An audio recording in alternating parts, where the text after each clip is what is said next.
Right, Dylan, we cut off at the last bit. You just talked about giving up a yard that was going really well, flying, as I was trying to be clever with my turn of phrase there. And then you decided to become an airline pilot. Well, make it sound, it rolls off the tongue, but but kind of in just that easy. Yeah. No, it wasn't. I had a yard of, at the time, 60 horses, and it's strange, 60 horses with good owners, and I looked around and I literally could not see where the next winner was coming from. My last runner that I ran was a winner. It was called Danger Point, and I think I was at Danger Point personally. I really was. He won, and I looked around and he just won. I thought he'd win a lot easier, and he just got up and won, and I thought, I don't have much. There's 60 horses here, but there's not much. And so, as I said earlier, all my friends were flying and having a great time, and I went to my dad and I said, I'm giving this up, I'm going to go flying. And he said, you can't half train horses. You either train horses or you get out of it. So if you're going to get out of it now. Don't give them a month's notice. You can't half train horses. So I called all the big clients, told them my plan. They were all supportive. And to be fair, I think one filly won about 2 weeks later, and nothing else won out of the yard for the next year or two, or 18 months. So I would have really struggled for the next 18 months. So somebody took over the yard, lock, stock and barrel? Well, no, the horses went to all other trainers. Right. Some of them went to really good trainers, but they just never, there pretty much wasn't anything there.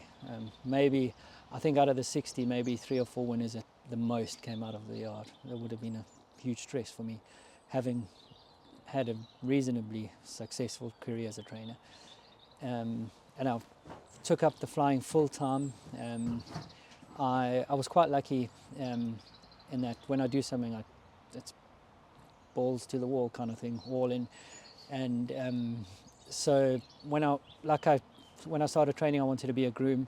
When I started flying, I wanted to do everything. So I did a bit of aerobatics, because everyone said you can't really become an airline pilot or a good pilot without doing aerobatics, because it teaches you all the principles of flying.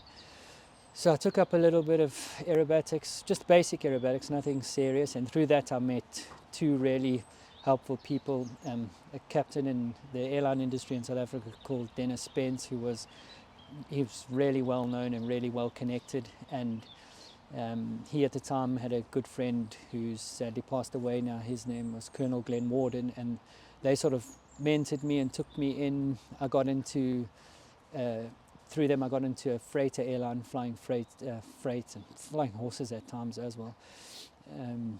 I was there for about 3 or 4 years, and then I got into a really big airline in South Africa, it was a great job, great airline, and I really enjoyed it. I probably had the best airline job in the world when I think back, but unfortunately COVID came and completely wiped the airline out. So that was it. Yeah, and COVID's come along, and that is in a roundabout way you've ended up back here. Yeah, I did a flight from Durban to Cape Town on the 24th of March 2020 in the morning, and by that afternoon was basically out of work. Basically that were paying us what the tea girl got because of COVID, and we just said Brexit's coming. We had Portuguese passports. We had the chance to come to England. So we started the plan. That was in March. We started the plan, and we moved here in November 2020, and ended up here not knowing. I didn't really come here to train, but the airline industry wasn't really growing, and so thought I'd give it another go. Okay, and from what I've read, there's an awful lot of educational and red tape and qualification hoops to climb through to get a trainer's license. Yeah, yes. Yeah. So obviously I first had to get a clearance from the National Horse Racing Authority in South Africa. So that took a week or two. I got that, and then the BHA licensing process. Because I had been an airline pilot for about 11 or 12 years and not trained, they wanted me to do the trainers modules again. Which was great. I did the trainers modules at the British Racing School. It was fantastic. Gave me 3 weeks to actually take a back seat and think about everything and really take it in. Met some fantastic people, made some good friends. Some are trainers now, some are still going to train. It was brilliant. The courses were brilliant, and learned a lot. I mean, you even make friends with the bank manager there. And the other day I needed some advice on buying something, called the bank manager, which you couldn't do if I didn't go on that course, and he sat and met up with me, and it was brilliant. Like, those are the little things that it does for you to set you up going forward. He basically just helped me on an advisory level for free, purely because he met me on the course.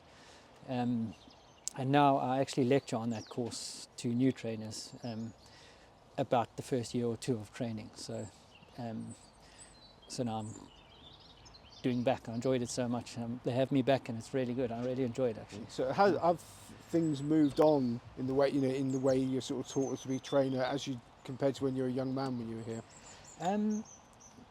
Yeah, so things are pretty much the same. Newmarket hasn't changed much. The training methods are still the same. The only thing that's changed really is I would say all-weather racing's got bigger. In the days I was here for Robert Armstrong, I remember Shadwell horses, for example, weren't allowed to run on the all-weather. Now everyone runs on the all-weather. So that's the biggest change I've noticed. But otherwise, everything's pretty much the same from back then. It's still the same pattern races, which is good. That's what I think keeps British racing great, the tradition. And why? I mean, I know Newmarket is HQ of British horse racing, but it's also very competitive if you're going to set up as a new trainer. So why did you decide on Newmarket? So we moved to Newmarket without knowing I was going to train, purely because we had family here. We had family here. I knew Newmarket, having lived here for a year or two, and it's the place to be if you want to grow into a fairly decent yard. I don't have ambitions to have 100 plus horse yard. I would love to get to 50 or 60. That would be anywhere between 40 and 60 would be a dream number, where you can keep it hands-on.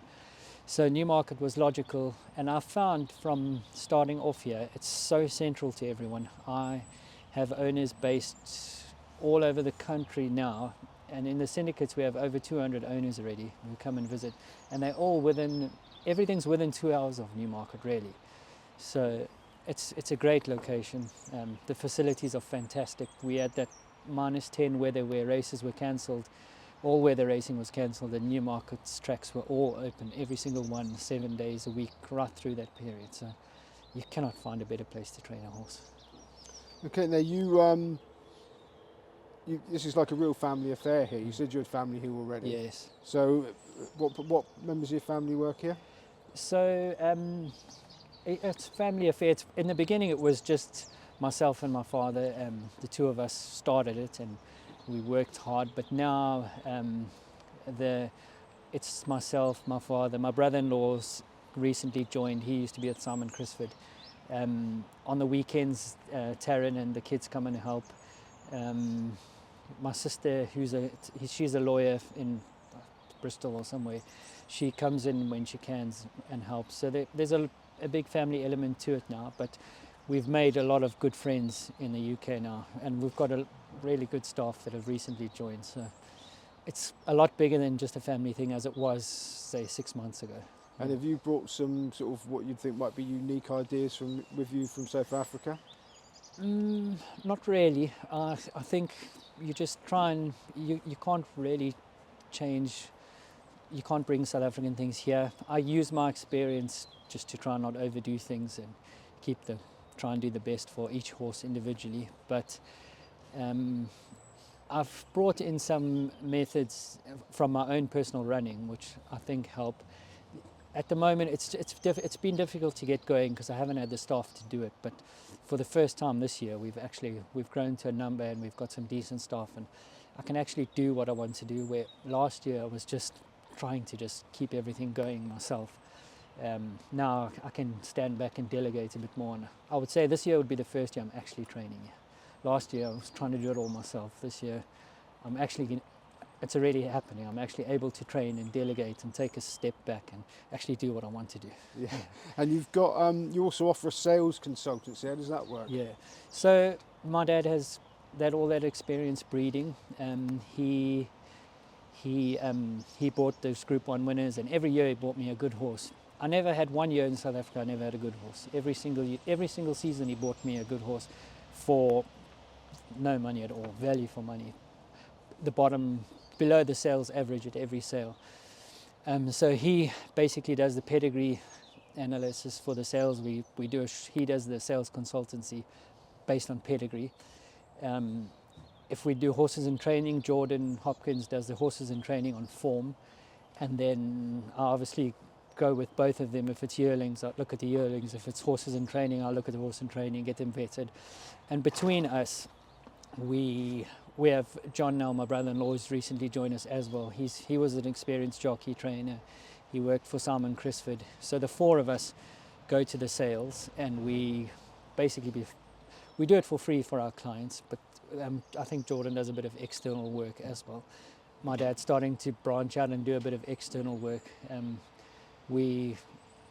Between us, with all our experience, you'll see this year, I think we've done a good job last year, but we've had no budget whatsoever. We've done it on a really limited budget. And for people that want to get involved on limited budget, Yeah. you're very keen on syndicates. Yes, we've got 18 horses now, and 10 of them are syndicated. 3 through Catch Us If You Can Racing, and 7 through Quest Thoroughbreds. Over 200 owners already over 200 owners in them. Lots of great young lads, lots of older people. It's really a good mix of people, and yeah, they've been value for money. Well, we'll see this year if they're value for money, but they haven't been expensive, but we haven't bought for the sake of buying. We've really worked hard at the sales and tried to be clever, and I think we've bought well. Yeah. And you say you've got 18 horses here at the moment. Yeah. How many can you take, and what would you like to get in? Well, we can pretty much grow to as much as we can. We can get more stables if needed. Our ideal number would be 60 would be the ideal number. You can be competitive, you can have runners regularly. We're only at 18 now, but we could have gone to the February sale and bought a whole lot, but we're not. We're trying to build strategically and wisely, and trying to get as much quality as we can with a limited budget. So we would like to, I would say by the end of the year, we'd like to at least be 40 horses, doubled up on what we are now. Okay. So, but that will come with results. No results will mean no horses. No, you're a man that likes to set goals for yourself, and we've heard that you normally crack them. So if you set a goal for yourself for this season, or for the foreseeable future? The immediate goal for this season, last season, was to get to the end of the season and get 10 yearlings. That was and we got to that. This year it would be to try and get a Royal Ascot runner or a big Saturday handicap runner, and just hopefully all the horses run well. And I'm not trying to be over ambitious. We're still on a really limited budget, a really small. I mean, our whole yard probably costs less than the average of Book 2, our whole yard put together.